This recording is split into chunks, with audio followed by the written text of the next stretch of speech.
देखिए आप लोग चैप्टर है आपका तत्व यौगिक और मिश्रण, एलिमेंट कंपाउंड एंड मिक्सचर, ये चैप्टर है आपका। इससे भी एग्जाम क्वेश्चन बार बार पूछा जाता है। तो देखिए सबसे पहले हम लोग पढ़ चुके हैं पदार्थ, मैटर। पदार्थ क्या होता है बता सकते हैं कोई? तो दुनिया की सारी वस्तुएं जो स्थान घेरे, जिसमें द्रव्यमान हो, आयतन हो और जो अवरोध उत्पन्न करे, क्या कहलाता है?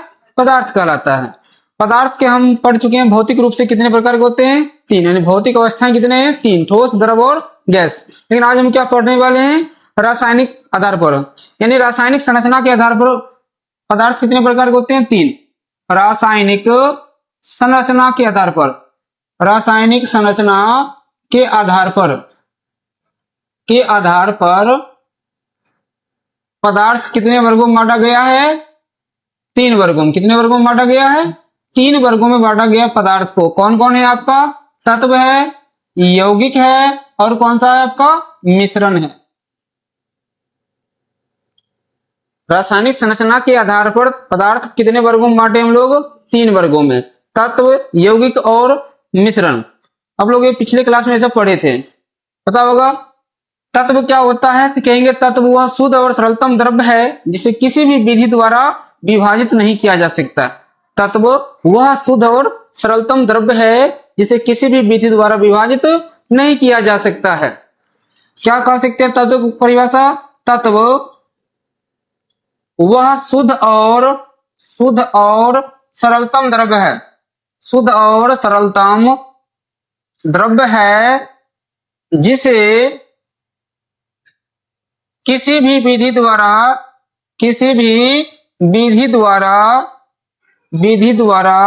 विभाजित नहीं किया जा सकता है, विभाजित नहीं किया जा सकता है, नहीं किया जा सकता है। तत्व की परिभाषा क्या बताए थे पिछले क्लास में? तत्व वह शुद्ध और सरलतम द्रव्य है जिसे किसी भी विधि द्वारा, चाहे वो भौतिक हो या रासायनिक विधि द्वारा, अलग नहीं कर सकते हैं। एग्जाम्पल के रूप में अगर तत्व का देखते हैं तो क्या हो जाएगा आपका? हाइड्रोजन क्या एक तत्व है, हीलियम क्या एक तत्व है, इस तरह से कार्बन भी क्या एक तत्व है। अगर हम नाइट्रोजन की बात करें तो नाइट्रोजन क्या है? तत्व है। जैसे मान लीजिए सोडियम क्या है? एक तत्व है आपका।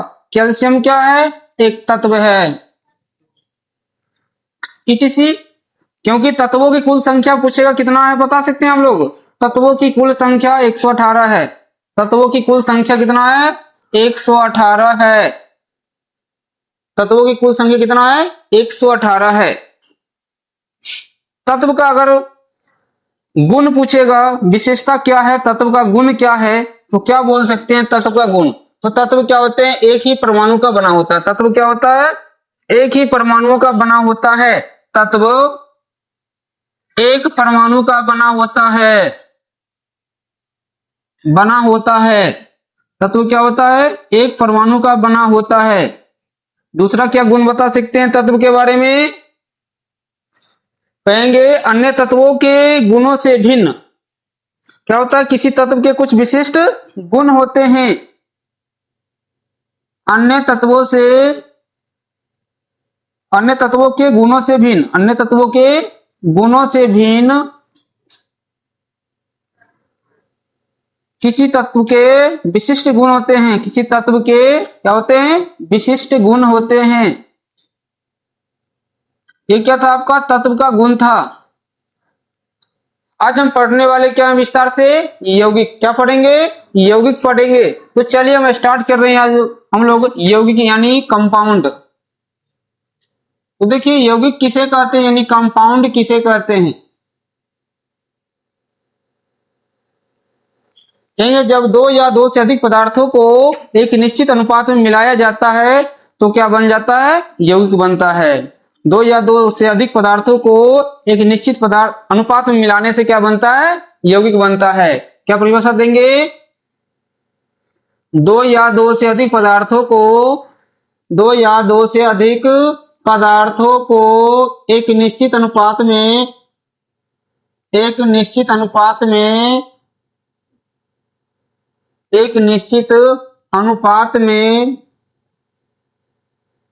मिलाया जाता है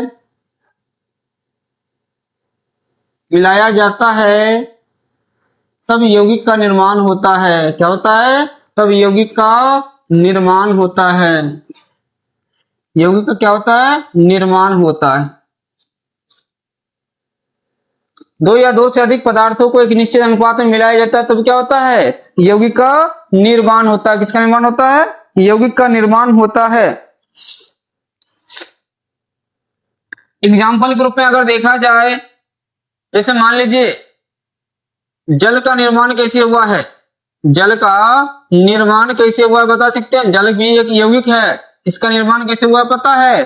अगर इसका मतलब एक निश्चित अनुपात में, मतलब हाइड्रोजन का 2 भाग और ऑक्सीजन का 1 भाग को मिलाते हैं तो क्या बन जाता है? जल। यानी हाइड्रोजन कितना भाग? हाइड्रोजन 2 भाग और ऑक्सीजन कितना भाग? 1 भाग मिलता है तो क्या बन जाता है आपका? जल बनता है। क्या बनता है? जल बनता है। तो देख लीजिए हाइड्रोजन कितने हैं? 2 हैं। ऑक्सीजन कितने हैं? 1 हैं। तो एक निश्चित अनुपात में, अगर मान लीजिए 1:1 में मिलाएंगे तो क्या जल बनेगा? नहीं बनेगा। क्या होगा? नहीं बनेगा 1:1 में। यानी एक निश्चित अनुपात में क्या होता है? यह मिलाने से क्या होता है? यौगिक बनता है। इसी तरह से जैसे एग्जाम्पल के रूप में और देखा जाए यौगिक का, तो CaO ये भी क्या एक यौगिक है। इसको क्या नाम है? Calcium oxide. क्या नाम है? कैल्शियम ऑक्साइड इसको कह सकते हैं। ये भी क्या है आपका? यौगिक है। नाम तो इसका सुने होंगे कैल्शियम ऑक्साइड का। इसे क्या कहते हैं हम लोग पता है आप लोग को? कली चूना कहते हैं। क्या कहते हैं? कली चूना कहते हैं, या बिना बुझा हुआ चूना। पूछेगा बिना बुझा हुआ चूना का सूत्र क्या होता है? तो यही होता है बिना बुझा हुआ चूना। बिना बुझा हुआ चूना या अनबुझा चूना। अनबुझा चूना भी कहेगा तो क्या हो जाएगा आपका? यही हो जाएगा। इसके बाद देख लेते हैं आप लोग CaCO3। ये भी क्या एक यौगिक है। CaCO3 भी क्या है? यौगिक है। क्या नाम है पता आप लोग को इसका? Calcium carbonate. क्या नाम है? कैल्शियम कार्बोनेट नाम है। क्या नाम है इसका? कैल्शियम कार्बोनेट नाम है। अगर अन्य नाम की बात करते हैं इसको तो संगमरमर कहते हैं। क्या कहते हैं? संगमरमर कहते हैं। और क्या कहते हैं? चूना पत्थर कहते हैं। क्या कहते हैं? चूना पत्थर कहते हैं। और क्या कहते हैं? खड़िया कहते हैं। और क्या कहते हैं? चौक कहते हैं। संगमरमर, चूना पत्थर, खड़िया, चौक, ये सब के नाम से जानते हैं किसको? CaCO3 को जानते हैं। ये सब क्या आपका? यौगिक है। क्या है? यौगिक है। अगर यौगिक का गुण देखा जाए, क्या देखिए अब? यौगिक का गुण।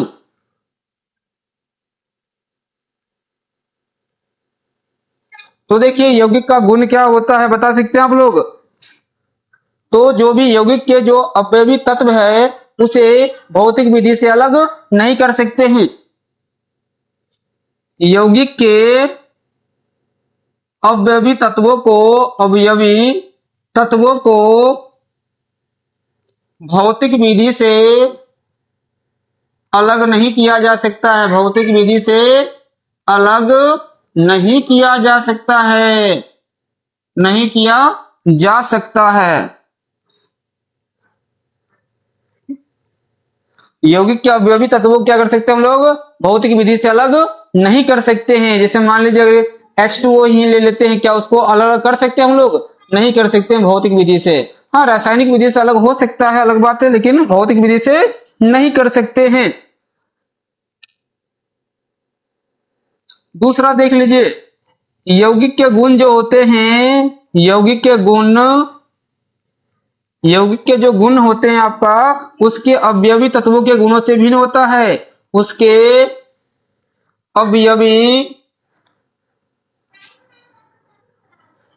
अवयवी तत्वों के गुणों से क्या होता है? भिन्न होता है। क्या होता है? भिन्न होता है। अब यहां से एग्जाम्पल पूछा जाता है कैसे भिन्न होता है, तो देखिए एग्जाम्पल में अगर मान लीजिए H2O की बात करते हैं, क्या करते हैं? यौगिक क्या ले लेते हैं? H2O ले लेते हैं। अब देखते हैं दोनों, मतलब ये तो एक यौगिक हो गया H2O, और ये कौन कौन से अवयव से बना है? हाइड्रोजन और ऑक्सीजन से बना है। क्या बना है? हाइड्रोजन और ऑक्सीजन से मिलकर बना है ये। तो आप जानते होंगे हाइड्रोजन क्या है? ज्वलनशील है। क्या ये? ज्वलनशील होता है। क्या होता है? हाइड्रोजन ज्वलनशील होता है। और ऑक्सीजन क्या होता है पता है? ये जलने में मदद करता है। दहन का क्या होता है? पोषक होता है। क्या होता है? ये दहन का ये पोषक है।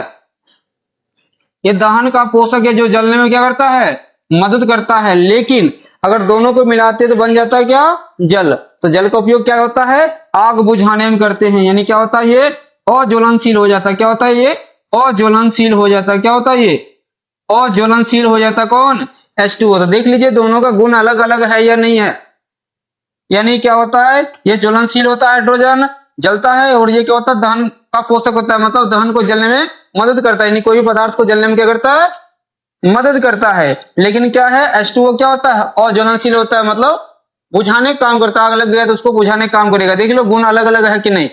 और देख लेते हैं, यहाँ पर देख लेते हैं एक गुण और, इसी के एक और एग्जाम्पल देख लेते हैं। जैसे मान लीजिए NaCl की बात करते हैं। क्या है, NaCl की बात करते हैं। पता है इसे क्या नाम है, नमक। हाँ, इसे सोडियम क्लोराइड कहते हैं। क्या कहते हैं, सोडियम क्लोराइड कहते हैं। एग्जाम में बार बार पूछा जाता है ये चीज को। या इसको हम क्या कहते हैं, नमक कहते हैं। क्या कहते हैं, नमक कहते हैं। किस किस चीज से बना है ये, सोडियम क्लोराइड। बताए आप लोग को, तो सोडियम और क्लोरीन से, सोडियम और क्लोरीन के मिलने से बना है। किससे बना है, सोडियम और क्लोरीन के मिलने से बना है।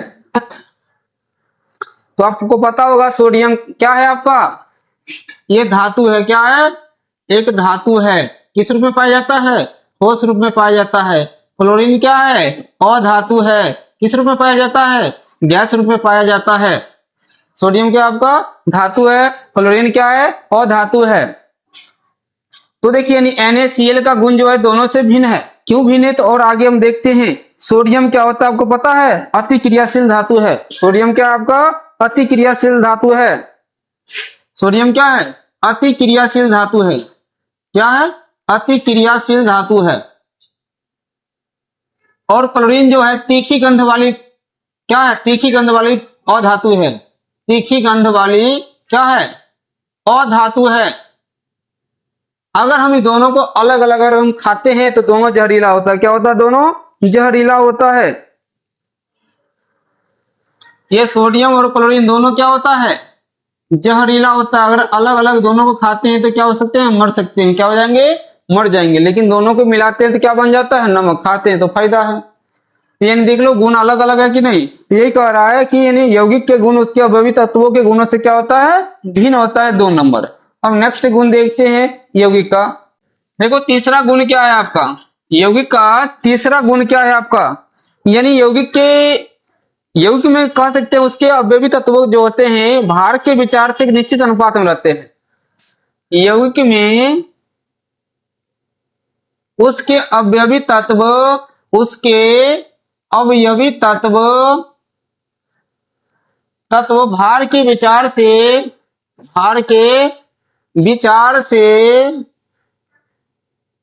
एक निश्चित अनुपात में रहते हैं। एक निश्चित अनुपात में रहते हैं। यौगिक में उसके अवयवी तत्व जो होते हैं क्या होते हैं, भार के विचार से क्या होते हैं, एक निश्चित अनुपात में रहते हैं। जैसे अगर एग्जांपल में देखा जाए, अगर हम जल की ही बात करते हैं, अगर भार के विचार से देखा जाए तो इसका अनुपात कितना होता है पता है आप लोग को, 1:8 होता है। भार के विचार से अनुपात कितना होता है, 1:8 होता है। हाँ, जल का। इस तरह से अगर हम CO2 गैस का ले लेते हैं, कार्बन डाइऑक्साइड का, इसमें पूछेगा इसका अनुपात कितना होता है, भार के विचार से बता सकते हैं। वो 3:8 होता है। कितना होता है, 3:8 होता है। लगभग में 100% यही होता है, 3:8 ही होता है भार के विचार से। अब देखिए अगला है चौथा पॉइंट, यौगिक के द्रव्यनांक और क्वथनांक जो होते हैं आपका क्या होते हैं पता है, निश्चित होते हैं। यौगिक के द्रव्यनांक और क्वथनांक, क्या होते हैं, निश्चित होते हैं। यौगिक के द्रव्यनांक और क्वथनांक क्या होते हैं, निश्चित होते हैं। यौगिक के द्रव्यनांक और क्वथनांक क्या होते हैं, निश्चित होते हैं। यानी जैसे मान लीजिए अगर हम बर्फ की बात करते हैं, जल का ही रूप है, तो बर्फ का आपका द्रव्यनांक पूछेंगे कितना होता है, बर्फ का द्रव्यनांक बताइए कितना होता है, 0 डिग्री सेल्सियस। और यही पानी का क्वथनांक पूछ देंगे पानी का क्वथनांक कितना होता है 100 डिग्री सेल्सियस। कितना होता है 100 डिग्री सेल्सियस होता है। कितना होता है 100 डिग्री सेल्सियस होता है पानी का क्वथनांक। ये क्या था आपका यौगिक के गुण थे। क्या था ये यौगिक का गुण था। अब देखते हैं हम तत्व और यौगिक में क्या अंतर है। क्या देख रहे हैं तत्व और यौगिक में अंतर देख लेते हैं। चलिए देखिए तत्व और यौगिक में क्या अंतर है। तो देखो तत्व में क्या कहते हैं तत्व को दो भागों में नहीं बांट सकते हैं। तत्व को दो भागों में नहीं बांट सकते हैं। नहीं बांट सकते हैं। तत्व को दो भागों में नहीं बांट सकते लेकिन यौगिक को दो भागों में बांट सकते हैं। यौगिक को दो भागों में बांट सकते हैं। क्या कर सकते हैं बांट सकते हैं। तत्व में अगर दूसरा पॉइंट देखा जाए तो तत्व एक ही प्रकार के परमाणु का बना होता है। तत्व एक ही प्रकार के परमाणु का बना होता है। परमाणु का बना होता है। अगर यौगिक देखा जाए तो यौगिक जो होता है भिन्न भिन्न प्रकार के परमाणुओं का बना होता है। यौगिक विभिन्न प्रकार के परमाणु का बना होता है। विभिन्न प्रकार के परमाणु का बना होता है। परमाणु क्या होता है बना होता है। अगर तीसरा पॉइंट देखा जाए तत्व में तत्व एक ही पदार्थ का बना होता है। तत्व सिर्फ एक पदार्थ का बना होता है। सिर्फ एक पदार्थ का बना होता है। और यही यौगिक को देखा जाए तो यौगिक दो या अधिक पदार्थ का बना होता है। दो या अधिक पदार्थ का बना होता है। क्या कह सकते हैं यानी तत्व क्या होता है सिर्फ एक पदार्थ का बना होता है। यौगिक क्या होता है दो या अधिक पदार्थ का बना होता है। चौथा पॉइंट क्या कह सकते हैं इसमें बताइए। तत्व का सूक्ष्मतम कण क्या कहलाता है पता है परमाणु कहलाता है। तत्व का सूक्ष्मतम कण क्या कहलाता है परमाणु कहलाता है। परमाणु कहलाता है। और यौगिक का सूक्ष्मतम कण क्या कहलाता है। यौगिक का सूक्ष्मतम कण क्या कहलाता है पता है आप लोग को अणु कहलाता है। क्या कहलाता है अणु कहलाता है। तो आगे अगले क्लास में देखेंगे हम लोग मिश्रण के बारे में। विभिन्न प्रकार की मिश्रण एग्जाम में बहुत ज्यादा मिश्रण से पूछा जाता है कि कौन ठोस मिश्रण है, ठोस गैस के मिश्रण है, गैस गैस मिश्रण है। ये सब मिश्रण के बारे में पढ़ेंगे। समांग मिश्रण कौन है और समांग मिश्रण कौन है यानी समांग कौन है विसमांग कौन है। ये सब मिश्रण के बारे में अगले क्लास में क्या करेंगे हम लोग चर्चा करेंगे। तो अगर ये वीडियो आपको अच्छा लग रहा है तो इसको लाइक शेयर और कमेंट जरूर कीजिएगा।